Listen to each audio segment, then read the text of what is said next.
What is up, everyone? Today I'm filming a new video. This is my review for the new Doctor Strange movie that came out last week. Multiverse and Into the Madness or whatever it is. And yeah, I will,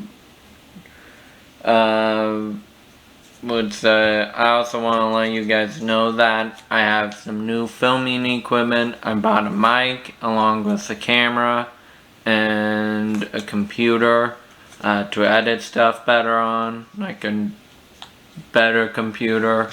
So yeah, hopefully everything looks much better quality wise. And if you guys have any recommendations on different types of videos, let me know, because I'm planning on posting more now. Yeah, let's get into the review though. First I'm gonna start with the good stuff that I liked. What I enjoyed most was probably the cast. I liked, the standouts to me were probably Benedict Cumberbatch as Doctor Strange, obviously, and then Elizabeth Olsen as Wanda or Scarlet Witch. I feel like they are the ones that are focused the most on, outside of maybe America Chavez, who I'll get into later because I feel like she's going to be more of a her own category type thing. But for the basics, I thought she was good. She didn't stand out to me at all.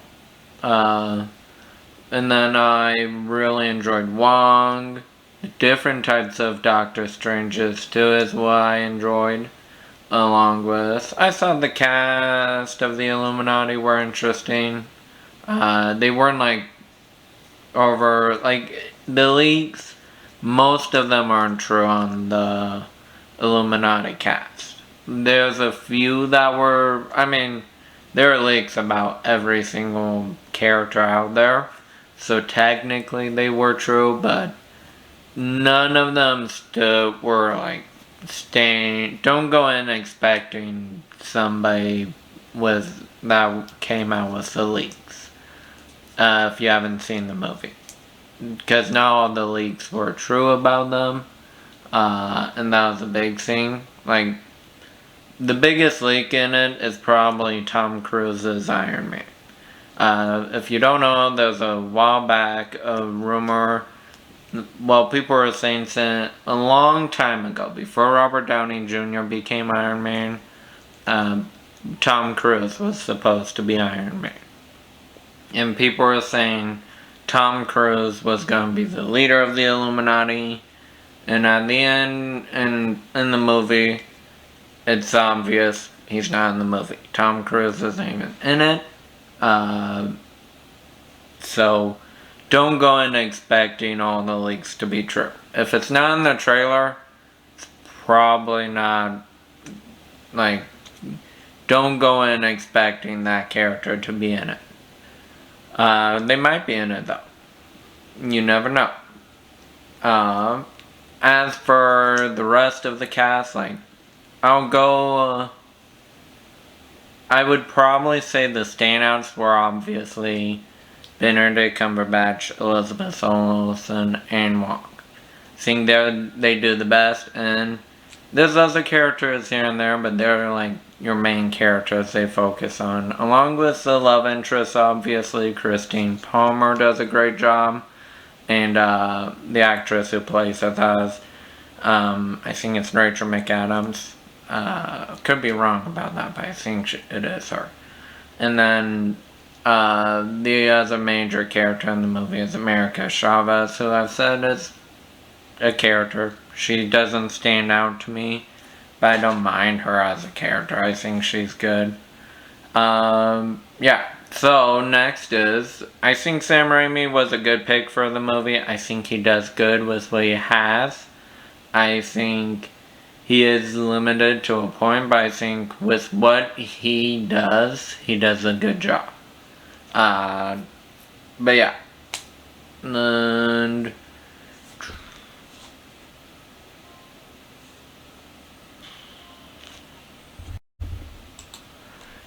And another good part about the movie is, I would say, is the music in the movie, the score, or whatever. From the big standouts to me, I don't usually talk about music with movies, but I feel like Doctor Strange does a great job with that, which is the two big standouts with me was the Professor X and other Illuminati characters' introductions, and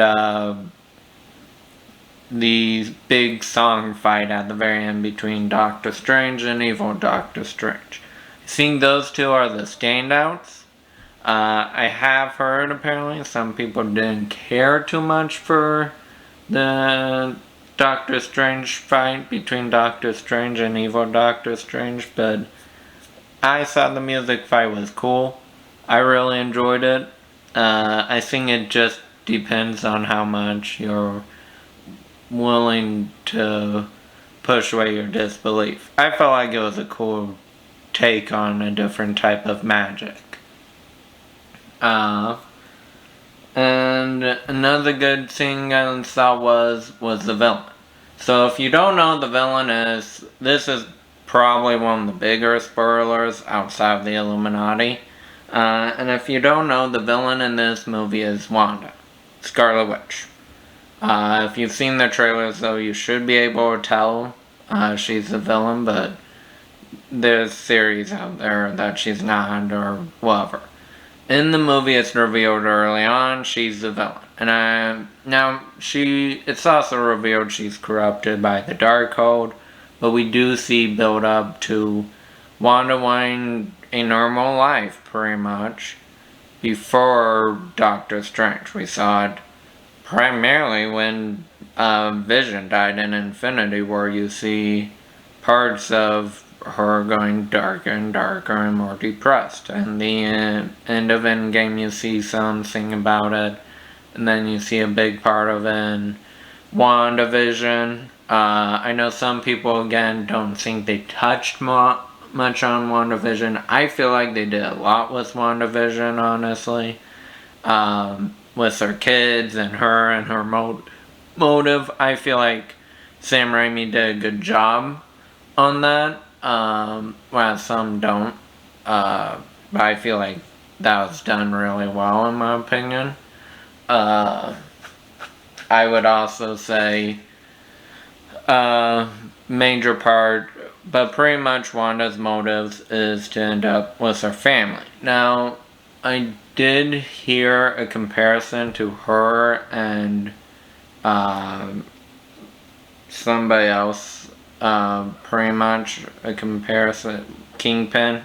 So a lot of people were comparing her motives to Kingpin's motives, and not the Marvel movies, but Kingpin and the Spider-Verse movies. So if you haven't seen Spider-Verse, I'm not going to go too much in depth on this until I get to the back.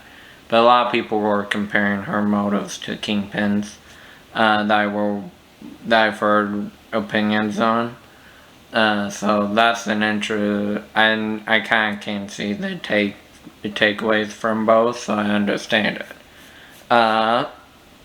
Another really good part, though, is the cinematography in this movie. I think this movie is shot really well. It looks amazing, and I think visually wise, this movie is really visually appealing, and I would recommend, if you can, go see an IMAX or in 3D or something like that, because I think it would work better. Yeah. And then another big part is, probably the biggest thing, is Marvel's not afraid to go dark with this movie. They don't go like rated R dark, don't get me wrong, but they also don't go, the major part is the death of the Illuminati. Spoilers, if you still haven't taken my warning. So the death of the Illuminati, there's a bunch of huge moments where people were actually complaining how much they died. I liked the Illuminati's role in this movie. There's a few minor complaints here and there, but I felt like they did a great job with what they had. Basically, with the Illuminati, eventually you see Wanda kill all the Illuminati one by one off. And she starts with Black Bolt, and in my opinion, the best death between all of them. I feel like she did a great job with. And then you see her kill the rest one by one by one. Like Mr. Fantastic dies, pretty major death. John Krasinski's Mr. Fantastic does. Who I thought was a good death. I felt like they could have done better with how he died, or a more horrific route, but I could see why they went with that route with him. Along with others like you see Wanda kill off, basically cut Captain Carter in half, and then Captain Marvel, this world's Captain Marvel, you see Wanda kill her too, through basically, how she kills her is, and I felt like this was the most disappointing death between them all, because in every universe it's made to look like Captain Marvel is one of the most powerful Avengers out there, and I feel like in this movie they made it sure about that, and with her being so powerful, it would have really been cool to see Wanda kill her off in a more magic versus cosmic fight, and instead she just dies by getting a statue crushed on her, which I feel like was a little disappointing just because they try and represent Captain Marvel as a super powerful hero, which I agree she's one of the strongest Avengers. Do think Wanda's stronger than Captain Marvel personally. I think she's shown that she's stronger. But I do think it would have been cooler to see Wanda's magic full potential in that fight. You do see it, but I think it would have been cooler to see more against Captain Marvel and her. And then Patrick Stewart's Charles Xavier, Professor X, and how he dies. That's probably, after Black Bolt's death, is probably the most gruesome between all of them. And scariest, actually. That moment did spook me a little bit, because I knew he was going to die. I knew all of them were going to die, because that was a big advertisement with Illuminati being in there, like, through the leaks. But I didn't know he was going to die the way he died. I was surprised though they didn't kill Mordo off. I mean, you're assuming he's dead he's not dead. He could still be alive in that universe, but it's hard to say. They never confirm or deny it. But yeah, I felt like the Illuminati served their purpose, but they are also on my bad a little bit. It's a small nitpick thing, in my opinion, but it is more so a little bit of a negative. So let's get into the bad, starting off with the Illuminati. Probably the biggest gripe for most people, or biggest complaints, one of the biggest complaints is how they kill off the Illuminati and how much screen time the Illuminati gets. They're not in it. Most people don't think they were in it that long. I actually was surprised how long they were in it. I thought they were only gonna have like one scene, maybe at the max two. They kind of only have two, but some of them get a bit more scenes like Mordo. But I was shocked about it. They do a lot more with the Illuminati than what I was expecting, which was cool, in my opinion. And maybe that's why I'm not as disappointed with them, because they did more than what I expected them to do, which impressed me. I thought they were just going to be a one and done scene. But hey.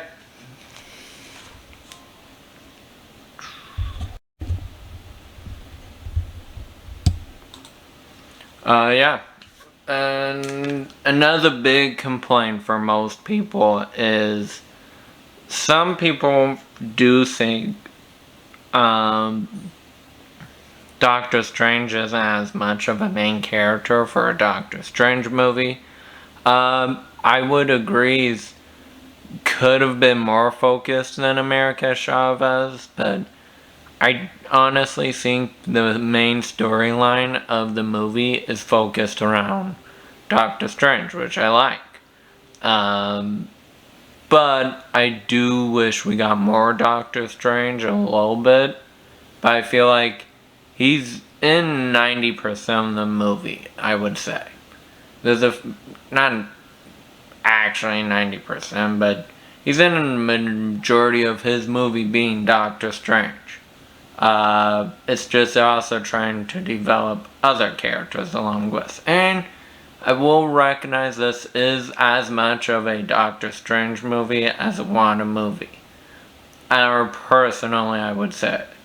Because they're finishing up Wanda's story. Or this chapter of her story. There's rumors they're gonna make a Wanda movie, which I wouldn't be against. But as for this chapter in her life, they're finished up, which is why I don't mind her being so focused. And she's the villain. In my opinion, the villains should be the standout in the movie. Because you get 3 movies with the main character, you get 1 movie usually of this villain, unless it's like Loki, who becomes more of an ensemble character or more of a bonus character in all the Thor movies, practically. Whereas Doctor Strange, he only has 1 character for that, which is Wong. I mean, Murdo was also there, but Murdo's more of a villain, and he's never actually been part of the main storyline in really much of the movies. So I don't count Murdo as much. But yeah. As for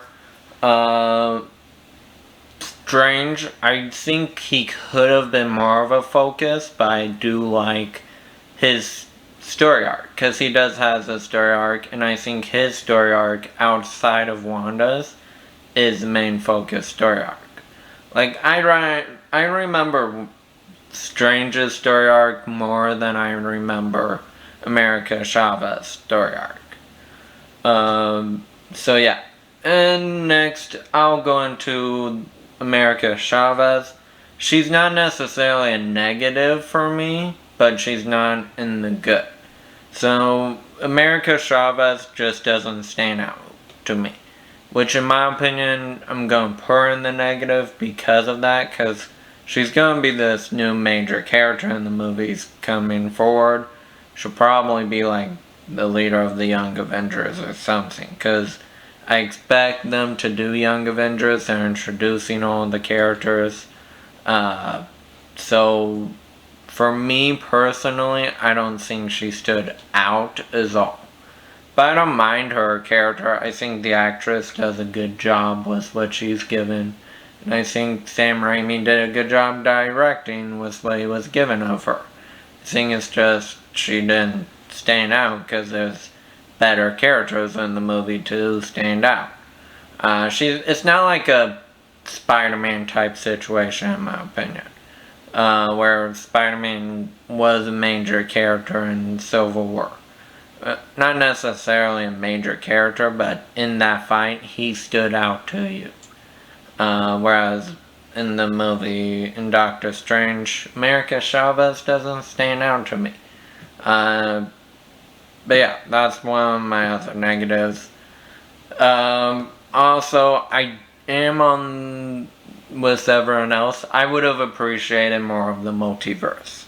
I don't think it necessarily is a horrible thing we don't get more multiverse, but I would have appreciated like 1 or 2 more scenes more world building on the multiverse. But yeah. And the other bad, in my opinion, is Wanda's motivation. It's not necessarily bad, but I feel like Spider-Verse did better.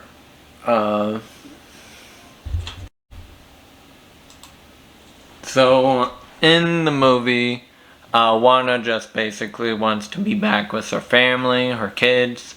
Surprisingly, Vision's not a part of that. I don't know why. Vision's a major part of her family, and she's not wanting to be with him. Weird. But the more obvious is her kids. She wants to be with her kids, and I think that's fine. I think that's a good part of her motive, and it was built up already in the movie, so I'm not going to complain too much. What my issue was more so, I would have preferred her to have more. They would have gotten more in on that. With Spider-Verse, I'm going to compare it to Spider-Verse because I do think Kingpin did better. And Spider-Verse did better with Kingpin, and that's just, they did first, and they focused more on Kingpin. And Kingpin's motives have been similar in the comics, is family-oriented. And not fully, he's more so power-oriented, but he does care about his family in the comics, and they hold true to it. I would have appreciated more time built on the reveal with Wanda to a point, but I also did like Wanda's character in the movie. I just do think Kingpin was a more interesting villain in the Spider-Verse movies, who had pretty much the exact same motive. But I also know it's hard to write motives like that for every single character, so I'm honestly don't think it's a horrible thing of a comparison. Both are Marvel properties, and superhero stuff recycles motives like that all the time. So yeah. If I had to rank the movie, I would probably say it's rank wise, I would probably put on an 8. Yeah, I would say an 8. I think Doctor Strange is worth watching in theaters, and it's a good movie. And I think out of all the new Marvel movies outside of Spider-Man, I think it's the best. And that's just a preference. I know a lot of people may prefer other movies, but I do think Doctor Strange was the most interesting, and in my opinion, I would say also it might be the best between all the Phase 4 options right now. There's a few others that I'm interested in, but it's the one that stood out to me so far between all the Marvel movies outside of Spider-Man. But yeah, that's my review. I hope you guys liked it. Tell me your thoughts on the new equipment as well. I'm not going to buy stuff better right now because this was expensive. But tell me how you saw it. Did you enjoy the review? And if there's anything I could do better with stuff, let me know. And as for now, see y'all later and catch you on the flip side. Bye.